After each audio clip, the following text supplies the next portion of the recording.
Merci de choisir la FM Télévision pour vous informer. Mesdames et messieurs, bonsoir et bienvenue dans cette édition vespérale consacrée en grande partie à la rétrospective de la semaine. D'abord, cette nouvelle clôture ce samedi 17 février du mini-sommet extraordinaire sur la situation sécuritaire qui prévaut dans la partie est de la République démocratique du Congo.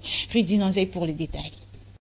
Ce mini-sommet tenu à Addis Abeba est l'initiative du président du mécanisme du suivi de l'accord cadre de paix, le président angolais Joao Lourenço. Séance tenante, Félix-Antoine Tshisekedi, président de la République démocratique du Congo, a accusé le Rwanda d'être pièce maîtresse et instigateur des conflits vécus dans l'est de la République démocratique du Congo. Le président congolais a accusé ce pays voisin de mener cette guerre pour continuer à piller ses ressources en complicité avec d'autres nations. Le chef de l'État congolais a fustigé toute forme de dialogue avec les rebelles du M23 et l'obtention du retour de la paix par n'importe quel prix. Une guerre pour continuer le pillage de mon pays et faire le bonheur du Rwanda et de ses complices. On ne peut pas prétendre devenir protecteur d'une communauté d'un pays voisin. On ne va jamais négocier avec le M23. Je veux la paix, mais pas à n'importe quel prix, a lancé Félix Tshisekedi pour démontrer sa détermination à pacifier l'Est de la RDC, mais pas à n'importe quel prix. Ce sommet extraordinaire sur la situation sécuritaire dans l'Est de la RDC a été bouclé par un communiqué conjoint signé et rendu public par les différentes parties prenantes. Et malgré ces mini-sommets, les Congolais continuent avec la pression sur les Rwandais qui, selon eux, reste le principal agresseur de la République démocratique du Congo. Les Congolais vivant à Paris ont manifesté ce samedi dans les rues de Kinshasa, surtout devant l'ambassade du Rwanda, contre la génocide en République, contre plutôt les génocides en République démocratique du Congo. Et puis les Kinois sont descendus dans la rue le lundi 12 février pour manifester contre la complicité de la communauté internationale sur les tueries dans la partie est de la République démocratique du Congo, dont Clark Kokolo et Samuel Ilunga. Et tout en compatissant avec... La ville de Kinshasa vit dans une certaine tension depuis le week-end dernier. Des manifestants ont envahi certaines ambassades, à savoir celle de la France et des États-Unis, pour revendiquer la complicité au génocide rwandais en République démocratique du Congo via le M23. La même situation s'est étendue ce lundi 12 février 2024. Plusieurs manifestants sont descendus vers l'ambassade des États-Unis, le siège de la MONUSCO et l'hôtel Memling qui appartient à la Belgique pour exiger leur départ du sol congolais. L'on pouvait constater des pneus brûlés sur certaines avenues de la ville, de Kinshasa, et puis des commerces n'ont pas ouvert leurs portes, paralysant ainsi la ville. Malgré la répression des manifestants par la police, ils ont quand même tenu à rappeler au chef de l'État le pourquoi de leur action. Tozo soutenir bandeko na biso ya Goma makamba sali bango eza bien te. Peuple congolais azaka congolais à Kinshasa te. Peuple congolais za congolais à Kinshasa te, eza congolais à Goma te. Congolais yo surtout azali congolais. Ba sali biso makamba ba génocide. Tala makambo eko salema même na kati ya terrain ya football. Ozomona ke complicité na yango eza ba américain, eza ba polonais, ba français, do makambo nyonso tout. Tozo bunda pona bandeko na biso makile ezotanga na est. Toza makila moko. Jamais trop c'est trop. O président Fatia Lobaki akolilinga ayo kata lisasi moko lelate. Yango wana tobimi lelo tozo réclamer droit état de droit na biso. Pona nini bandeko na biso bakoko kufa boye. Il s'y est de signaler que tout est parti de la rencontre de la République démocratique du Congo, Côte d'Ivoire, de la demi-finale de la CAN, où Canal Plus n'a pas voulu diffuser les supporters congolais qui brandissaient des calicots parlant de tueries à l'est de la République démocratique du Congo, sous un regard complice de la communauté internationale. Et tout en compatissant avec les Congolais victimes d'agressions dans la partie nord-est de la République démocratique du Congo, le président de la CNDH, Paul Sapou Mukulu, a encouragé les Congolais à des manifestations de revendications pacifiques sur toute l'étendue du pays. Le patron de la CNDH lutte par ailleurs contre les actes de vandalisme lors des manifestations. Il a dit au téléphone de votre rédaction. Suivez. Je reçois quantité d'appels en tant que président de la CNDH sur ce qui s'est passé comme manifestation samedi dernier, c'était le 10 février, c'est lundi 12 février, il y a encore des manifestations. On ne sait pas ce que demain ça va devenir. Alors, en attendant, bien sûr, ce que nous avons déployé comme moniteur pour observer et suivre toutes ces manifestations et surtout ouvrir une enquête là-dessus, je dois vous dire que la CNDH constate qu'il y a une prise de conscience au niveau de la population congolaise par rapport à la situation qui prévaut dans le Nord Kivu, notamment dans le Rutshuru, Masisi et Nyiragongo. Une prise de conscience qu'il y a des attaques, il y a ce qu'on pourrait appeler les agressions, il y a avec tous les lots les conséquences que cela entraîne sur l'insécurité de nos compatriotes qui vivent dans ces territoires, du fait qu'il y a le Rwanda qui est derrière toute la mission, trop de sang à couler, etc. Nous déplorons, et dans tous les rapports nationaux et internationaux, dans tous ces rapports, on démontre noir sur blanc qu'il y a agression de la RDC par des groupes rebelles, notamment le M23, qui est soutenu par l'armée rwandaise. Ça, c'est évident. Et la conséquence, on connaît des millions de compatriotes qui ont perdu la vue. Et cela date pratiquement d'il y a plus d'une vingtaine d'années. Nous, à notre niveau, comme je vous ai dit, nous condamnons donc toutes ces invasions et aussi tout ce que nous pouvons faire pour l'instant, c'est appeler cette population qui manifeste devant certaines ambassades, les appeler au calme et aussi les pousser, les soutenir pour des manifestations, si elle veut maintenir ces manifestations, qu'elles soient pacifiques, qu'on n'ait pas d'attaque, qu'on n'ait pas de casse. Et nous demandons également aux autorités de contribuer, d'aider à l'encadrement efficace de toutes ces populations qui manifestent. Notamment, nous appelons à ce que la police joue son rôle, le rôle d'encadrement de toutes ces manifestations, parce que si vous voulez, les fauteurs en eau trouble peuvent en profiter, ce n'est pas une bonne chose. Voilà ce que je peux dire à l'instant. Et donc, on respecte le droit, si vous voulez, les libertés fondamentales en général, la liberté de manifestation qui est vraiment une liberté qui revient à chaque fils et fille de ce pays. Nos compatriotes, nos enfants qui vivent avec leurs parents, probablement à l'étranger, ont manifesté ce week-end. Des manifestations monstres, on a vu ça. À eux, bravo, félicitations, c'est une prise de conscience. Et encore une fois, qu'ils le fassent parce que c'est leur droit, mais dans la paix et le respect de certaines conventions. Et donc, voilà ce que je peux leur adresser comme message. Et la police nationale congolaise a interdit tout accès des motocyclistes dans la commune de la Gombe. La décision fait suite aux actes de violence enregistrés lors de manifestations contre l'agression rwandaise dans la capitale congolaise. Rue du Nanzé.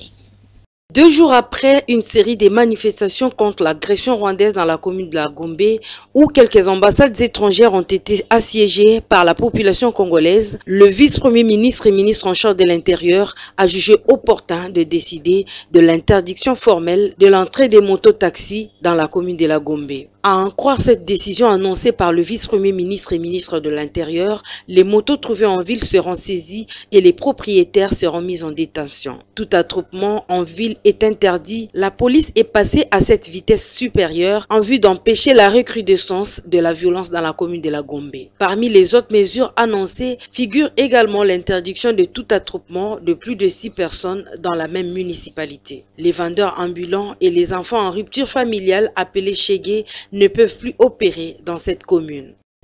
Aucune inquiétude sur l'offensive des forces armées de la République démocratique du Congo contre les rebelles du M23. L'armée régulière, appuyée par les troupes de la SADC et de la MONUSCO, reprennent les contrôles de plusieurs localités autrefois occupées par les rebelles du M23. Affirmation faite par le vice-premier ministre, ministre de la Défense, Jean-Pierre Bemba. Suivez. Je voudrais rassurer la population que la MONUSCO, avec qui nous sommes en réunion et qui fait partie des opérations, n'ait aucune inquiétude. La MONUSCO fait bien partie des opérations aux côtés des FARDC. Et je voudrais d'ailleurs leur en féliciter parce qu'ils font un travail remarquable. Je dis ça parce que je le vois et nous le testons. Ils sont à nos côtés et la population ne doit avoir aucune inquiétude. La MONUSCO sont nos alliés et travaillent à nos côtés. Je pense qu'il y a une mauvaise compréhension, certainement qui sont peut-être dues à des rumeurs qui sont fomentées, mais je peux vous dire et je peux vous attester que la MONUSCO est à nos côtés et combat à nos côtés. Ça a été discuté encore vendredi en Conseil des ministres et nous acheminons effectivement vers la levée de ce moratoire et nous allons certainement, comme nous l'avons demandé au président de la République, de pouvoir permettre à ce que nous puissions lever ce moratoire pour les questions de trahison au sein des forces de défense et de sécurité. La population de Saké doit savoir que tout est mis en œuvre, comme je l'ai toujours dit, pour la protection des populations de Saké, Goma et tous les alentours et que l'objectif est de reprendre l'entièreté des territoires et de recouvrir l'intégrité territoriale. Je voudrais confirmer qu'effectivement, la SADC et les troupes de la SADC combattent aux côtés de FARDC, aux côtés de tous nos alliés, et que je vous confirme qu'effectivement les éléments de la SADC arrivent tous les jours également et ils se tiennent vraiment à nos côtés et combattent à nos côtés. Autre chose à présent, gestion des frais de participation, examen d'État 2023-2022. Tony Mwaba, ministre de l'EPST, sera cette fois-ci contrôlé non seulement par l'inspection générale des finances, mais également par la Cour des comptes. L'information ressort de la correspondance signée par le DIRCAP du chef de l'État, Guilain Nyembo, une démarche entreprise pour éclairer l'opinion sur la gestion des frais au ministère de l'EPST. Suivez. Les ciels se noircissent petit à petit autour du ministre de l'enseignement primaire, secondaire et technique Tony Mwaba au sujet de la gestion de frais de participation à l'examen d'État. Après l'incident survenu quelques semaines passées avec l'image qui a fait les tours des réseaux sociaux où Tony Mwaba avait refusé de permettre aux inspecteurs des finances de mener une mission de contrôle dans son ministère, le président de la République en a décidé autrement pour mener une mission de contrôle au sein de ses ministères. À travers son directeur des cabinets, le président Félix Tshisekedi a instruit le premier président de la Cour des comptes à désigner une équipe de travail pour enquêter sur la gestion des fonds susmentionnés.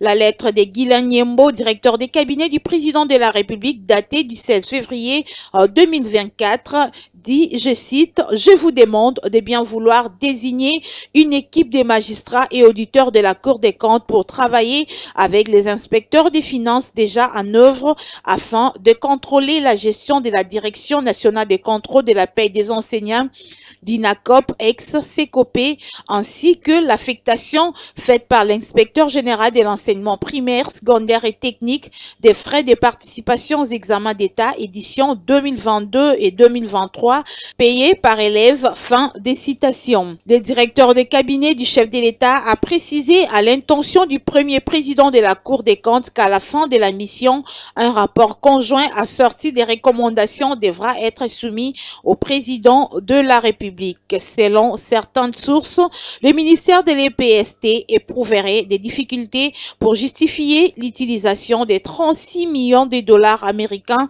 de frais de participation à l'examen d'État édition 2023 sur l'ensemble du territoire national, payé à titre de 30 dollars américains par finaliste. Attendons donc voir la suite. Et les parlementaires debout de l'UDPS se réjouissent de la décision du président de la République, Félix-Antoine Tshisekedi Tshilombo, qui a instruit par le biais de son directeur de cabinet, Guilain Nyembo, une mission conjointe IGF Cour des comptes pour le contrôle financier au ministère de l'EPST afin que la lumière soit faite sur la gestion des frais à ces ministères. Suivez à ces propos le président des parlementaires Le Monde Satellite Les Malemba dans ce reportage. En croire ces parlementaires debout, l'UDPS, le parti présidentiel, n'est pas un sac fourre-tout, moins encore un pays sans loi où les membres pensent être au-dessus de la loi pour demeurer incontrôlés. Non et non, disent ces derniers qui saluent la décision du président de la République qui a instruit une mission conjointe IGF Cour des comptes pour enquêter sur la situation financière au ministère de l'EPST afin de lutter contre le détournement des deniers publics. Nous félicitons d'abord Monsieur le Président de la République, Félix-Antoine Tshisekedi Tshilombo, parce que le président Félix-Antoine Tshisekedi Tshilombo s'est lancé les combats, n'est-ce pas, bien évidemment, de lutter contre le détournement, de lutter, n'est-ce pas, contre le pillage des deniers publics, et non seulement dans des ministères, mais aussi dans des entreprises publiques. Voilà pourquoi, n'est-ce pas, nous félicitons la dextérité, la sagacité et la ténacité des inspecteurs généraux, n'est-ce pas, de l'IGF. Vous êtes sans ignorer que la fois passée, il y avait eu, n'est-ce pas, un ministre, je citerai Tony Mwaba, qui avait crié au scandale parce que les inspecteurs de l'IGF cherchaient à faire les contrôles. Alors, aujourd'hui, nous pouvons conclure que non, le ministère n'est-ce pas, qui est dirigé par M. Tony Mwaba, c'est un ministère qui ne veut pas le contrôle. Nous félicitons aussi, n'est-ce pas, M. le directeur du cabinet du chef de l'État, Guilain Nyembo, parce qu'aujourd'hui, et non seulement qu'il a laissé l'IGF, mais il a demandé aussi au premier président, n'est-ce pas, de la Cour des comptes de pouvoir former une équipe pour qu'ils puissent, n'est-ce pas, aller inspecter ensemble avec les inspecteurs, n'est-ce pas, des finances, pour qu'ils puissent aller contrôler à ce qui concerne la gestion de la DINACOPE ex-ECOPE. Ces parlementaires debout haussent ainsi les tons pour s'insurger contre la mégestion de certains dirigeants dont le jugement est toujours porté sur le dos du président de la République. Pour cette affaire, il faut des éclaircissements afin que l'opinion publique soit fixée, ont-ils dit. Aujourd'hui, nous avons des enseignants dans nos quartiers, dans nos communes, qui ne cessent, n'est-ce pas, de pleurer. Tout ça, ça tombe sur la tête du chef de l'État. Nous voulons des ministres rationnels et non seulement d'enquêter, n'est-ce pas, bien évidemment, sur la gestion de la DINACOPE, mais aussi d'enquêter sur la participation, n'est-ce pas, des examens d'État de l'année 2022-2023. La gratuité de l'enseignement est non négociable. Nous ne voulons pas des gens, n'est-ce pas, qui dérangent, n'est-ce pas, la vision du chef de l'État. Voilà pourquoi nous félicitons les inspecteurs de l'IGF.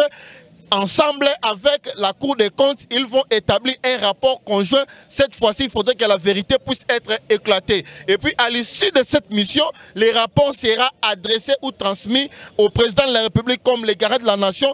Et puis, nous aurons maintenant la vérité par rapport à ça. Parce que lorsque l'IGF était descendu, les ministres avaient crié au scandale. Nous sommes très émis de joie, très égayés aujourd'hui, n'est-ce pas, de voir la lettre qui a été signée par le directeur des cabinets du chef de l'État, Guilain Nyembo. La gestion des biens de l'État ne doit pas être comparable à la gestion de sa propre poche, en conclut les parlementaires debout de l'UDPS qui souhaitent que cette affaire puisse servir d'exemple pour tout gestionnaire de biens publics.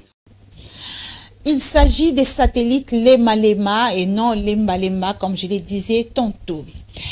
Et puis le mandat des députés Kimillar des fonctions ne sera pas validé à l'Assemblée nationale. Propos du président du bureau d'âge, Christophe Mbosso, tenu lors de la plénière du lundi, qui avait pour ordre du jour la validation des mandats des députés pour la législature 2024-2028. Suivez. L'Assemblée nationale a procédé ce lundi 12 février à la validation de pouvoir des élus de la législature 2024-2028, à l'issue de laquelle le président du bureau d'âge, Christophe Mbosso, a demandé aux élus devenus députés, après validation de leur mandat de député, d'opérer le choix en ayant 8 jours. Ainsi, les ministres en fonction dont leur mandat de député est validé disposent dès lors de 8 jours pour démissionner de leur poste. À partir d'aujourd'hui, les membres du gouvernement ont 8 jours, d'accord, pour choisir soit l'Assemblée nationale, soit le gouvernement. Nous sommes d'accord. Alors quand nous appelons, ils doivent faire attention. Donc ils peuvent se retirer, ils ont les 8 jours. Et moi, nous avons la liste de tous les membres du gouvernement. Conformément à la loi, ils ont 8 jours. Il faut quitter. Hein. Vous avez 8 jours.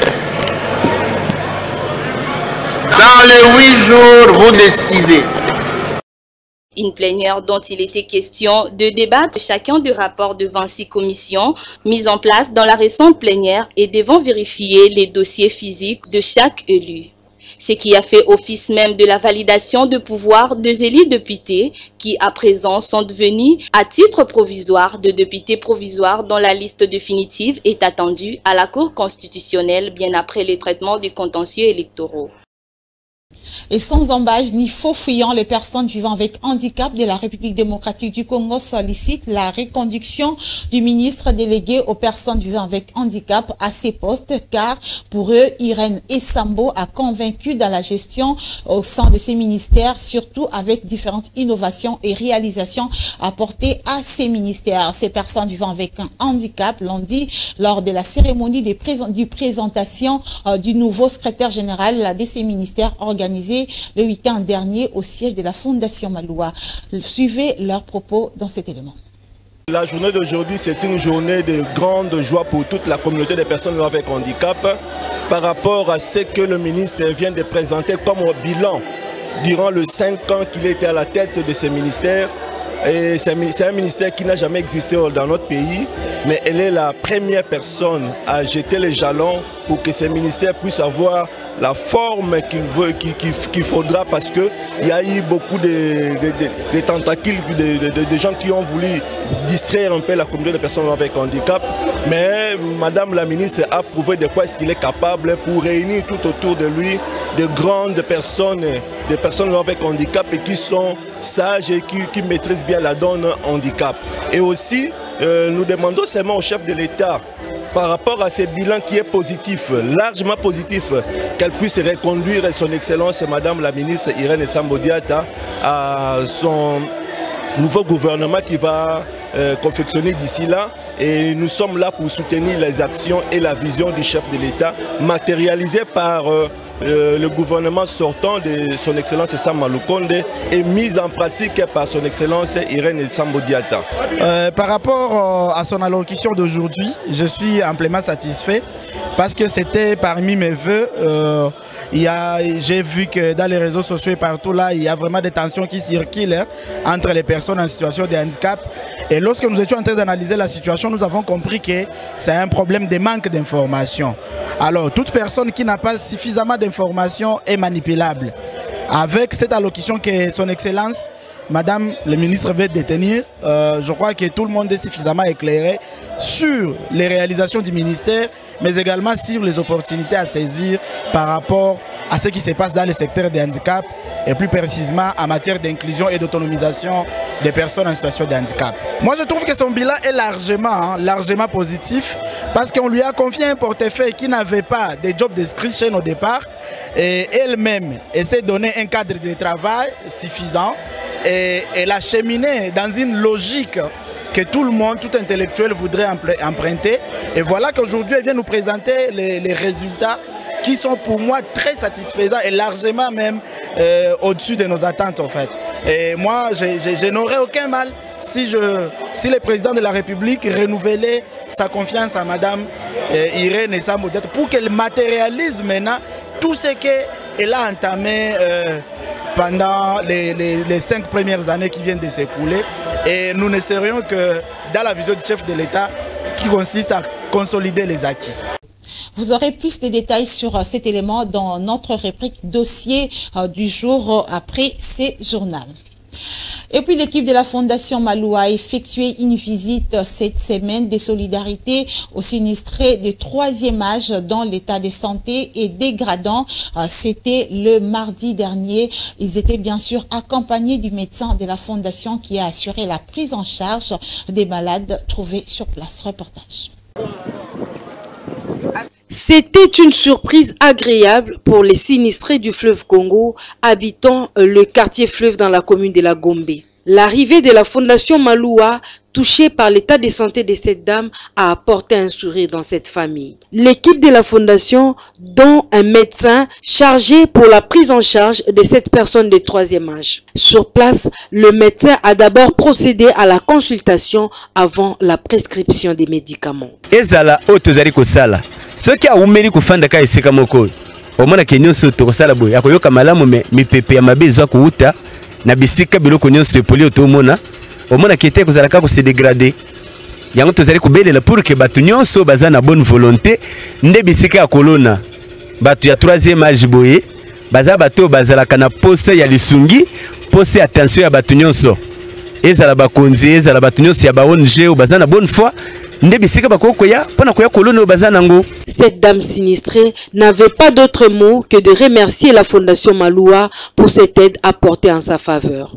Merci makasi na ndenge papa Billy asali la sepeli mingi nzamba pambola na o asali po na ngai. Merci mingi na kumbola Yesu na pese merci.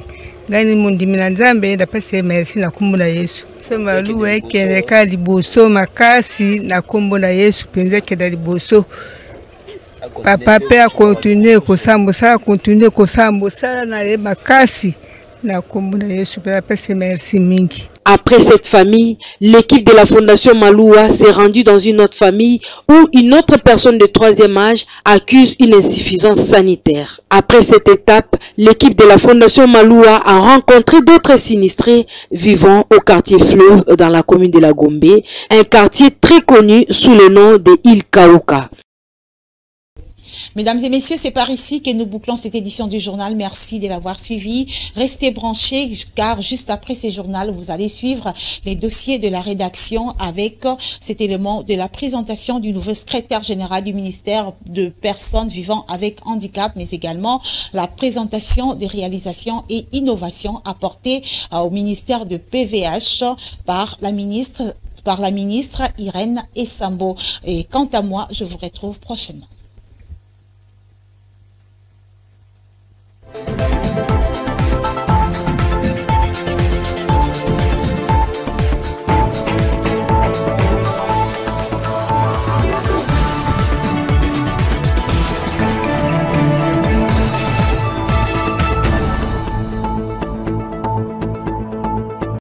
Devant ses pairs, personnes vivant avec handicap, la ministre déléguée Irène Esambo a explicité de façon détaillée les fonctionnements de ces ministères nouvellement instaurés en République démocratique du Congo, dont elle est également la première patronne. Maître Irène Esambo, avocate de son État, a dans son discours retracé les innovations apportées toutes au bénéfice de personnes vivant avec handicap.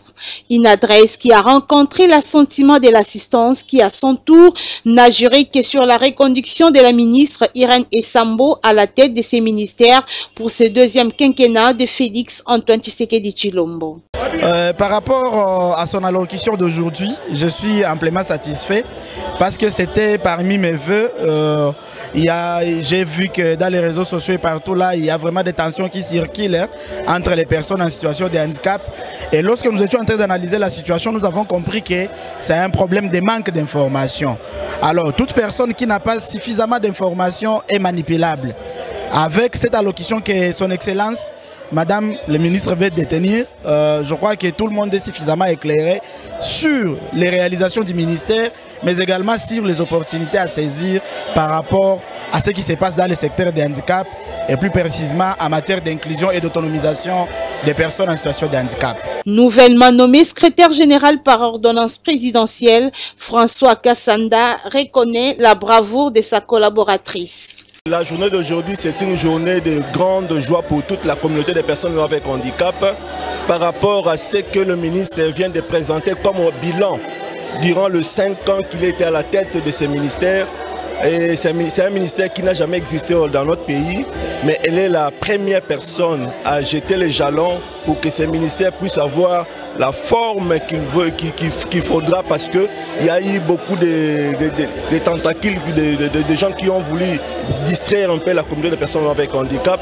Mais Madame la ministre a prouvé de quoi est-ce qu'il est capable pour réunir tout autour de lui de grandes personnes, des personnes avec handicap et qui sont sages et qui maîtrisent bien la donne handicap. Invité pour la circonstance, le président de la Commission nationale des droits de l'homme, Paul Sapumukulu, a tout en reconnaissant la compétence de la ministre Irène Esambo, encouragé la démarche des personnes vivant avec handicap sur la reconduction de la ministre Irène Esambo. Vous êtes attentifs, vous appartenez à la catégorie de 63%, il y a victoire naïe. Vous allez à peu près 13% de la population. Alors, tous ces là, c'est ni après sa biso chiffre y a implication na bino, mais déjà n'a pas condensé aujourd'hui, bah oui que vous participez na ma bonami presque à 100%. Il y a catégorie na bisno il y a 13%. Merci pour contribuer à la victoire wana. Et de son côté, le président de la Fondation Maloua a réfléchi au-delà de tout entendement sur la discrimination dans la société des personnes valides et non valides. Pour Maître Maloua Billy Cléophas, l'handicap physique n'impacte à rien le cerveau ou encore l'intelligence.